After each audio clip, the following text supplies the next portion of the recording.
Hey everybody, thank you for joining me, Ross Marcagiani, on another great talk today at revolutionwellness.com.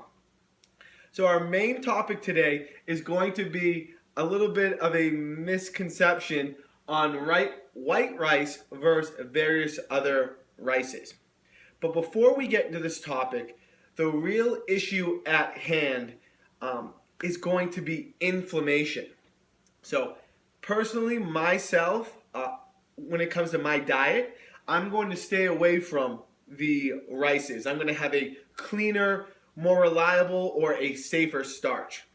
But going back into it, the reason that is due to inflammation.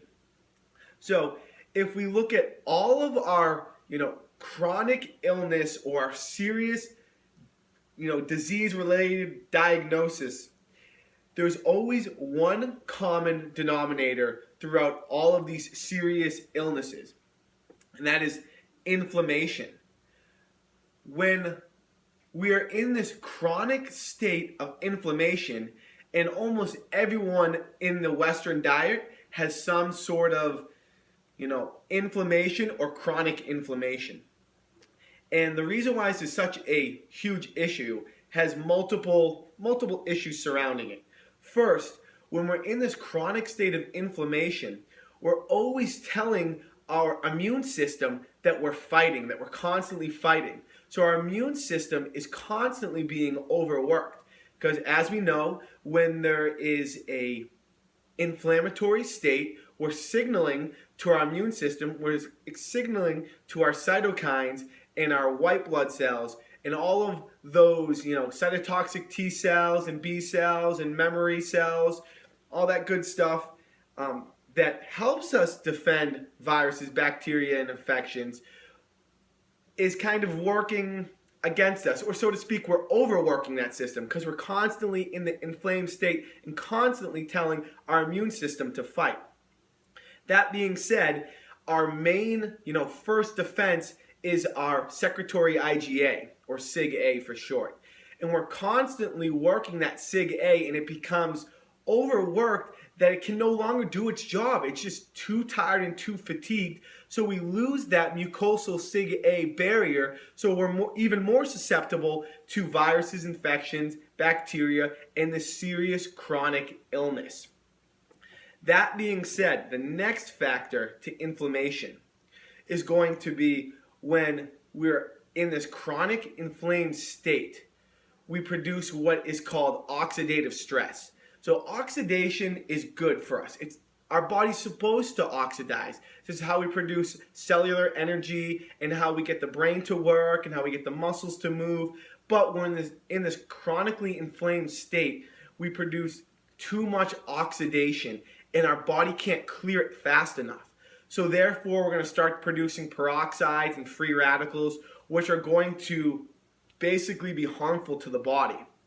Again, oxidation is a natural process, but when we're in this inflamed state, it becomes a huge issue.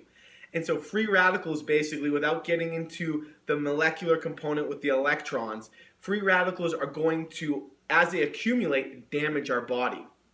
Basically, what they're going to go around and they're going to damage other cells in our body and our DNA and basically alter the structure so our body can't recognize it, and it just basically wreaks havoc.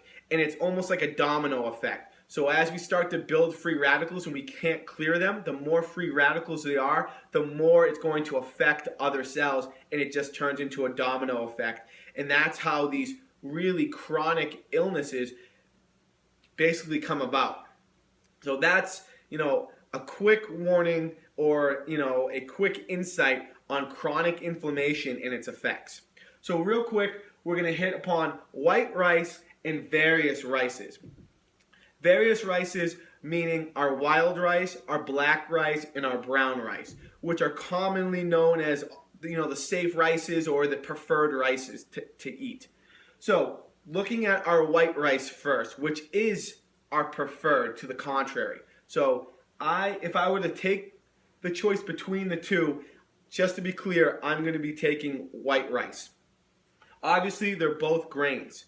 white rice is very low in anti-nutrients. So later on in the discussion, I'll quickly hit upon exactly what those anti-nutrients are. It is the lowest sugar starch, which is huge. Again, want to keep sugar low, keep inflammation low, and keep away from chronic illness. Next, it's a better resistant starch. So what that means is that basically what resistant starch does is that it feeds our gut. It feeds the good bacteria in our gut so we can create what is called a healthy microbiome. So the more good bacteria we have, the better we can digest and absorb nutrients, and the better overall health will be. So we kind of starve those bad bacteria or the bad gut bacteria, and we feed the good and healthy gut bacteria with our resistant starch. And then I have here is parboiled rice and maki rice, which are two really good healthy white rices that are loaded with resistant starch. Also, another way how to make that resistant starch is you make your white rice. After it's done and it's made, basically you just let that cool, and as it cools, it kind of molecularly changes into white rice. Also, the reason why it's low in anti-nutrients is because its cooking process and its preparation process is a little bit different than our various rices. When it's being prepared, the shell of the white rice is removed, and that shell is where it contains all of our anti-nutrients, which are the bad nutrients that we don't want. So that's another good reason why we want to go white rice versus various rices. So now we're going to get into why we would like to stay away from various rices, which are, again, black, brown, and wild rice. So again, it's a grain, but here's where it comes in that has those anti-nutrients, which are going to be our phytate, our lectins, our oxalates, and our mycotoxins. So real quick, I'm going to hit upon the phytates and lectins because those are the two that are in the highest value in the white rices. So our phytate is going to be attached to minerals. So really important, especially because in the Western diet we so lack these minerals, specifically our zinc, our iron, our magnesium, and our calcium. So you can find these phytates commonly attached to those minerals. And what phytates will do is the more we ingest, the more it's going to affect or inhibit our digestion of these really important minerals. So not only is our Western diet already lacking in these minerals, we're going to further decrease that absorption with phytates. But that being said, I just want you to know phytates are very good to a certain degree because they are antioxidants. They prevent, like I talked about earlier, that free radical formation. So they're important to have, but phytates can be consumed across the entire Western diet. So important that we maintain or limit our phytates because they're so easy to obtain in our diet. Next, we're going to talk about the lectins. So lectin is a protein that binds to the sugar and which will be carried in the cell. And then it gets to our small intestine and it inhibits or affects our metabolism of our nutrients in our small intestine. Also, it's going to damage our small intestine villi. And our villi do the job of absorption and digestion of those small nutrients in the small intestine. So really important that we have healthy, strong villi and that we're not affecting our small intestine metabolism, which lectins are going to do. Also, it has been shown that lectins will inhibit leptin. So don't get confused here. I know leptin hormone. And the leptin hormone is what's going to tell our brain and signal to our brain we're full. We don't need to eat anymore. So since lectin is going to create or reduce our leptin sensitivity, we're going to tend to overeat more and not signal to the brain, or we need to eat more in order to get that signal to the brain to tell the brain that we're full. So that's another really important thing. And also, lectins have been shown that, with the overconsumption, or depending on the person, because certain people can have certain, sensitivity. The sensitivity varies from person to person.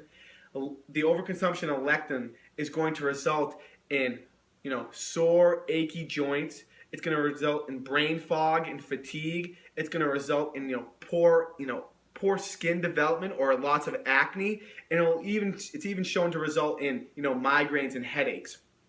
Also, it's shown, again, with overconsumption, or depending on the sensitivity of the person, it can contribute to rheumatoid arthritis. So really an anti-nutrient we want to definitely stay away from.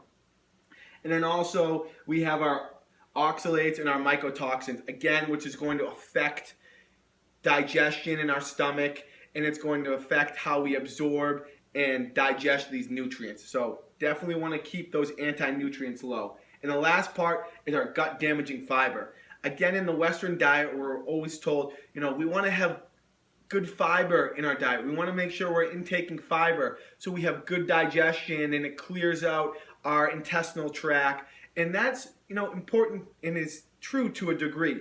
But we want to be critical. We want to understand what kind of fibers we're taking in, because we can take these anti-nutrient fibers in that are very harmful to our digestion. So you just want to be aware and kind of stay clear of those anti-nutrients. And like I said, if you were going to pick the two, white rice is going to be the lesser of the evil.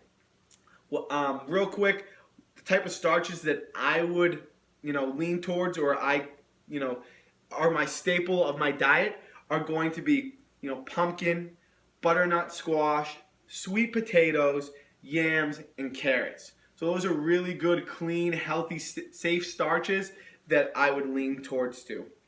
Thank you guys for spending the time today with me to learn about, inflammation, white rice, and other various rices. And I hope you enjoyed the video. And if you know anybody that would benefit from this video, please share this video, because, like I say, we're always in this together, and we're here to make the world a better place. Thank you for tuning in. And if you have any questions, you can always contact me at www.revowell.com. Thank you, and have a great day.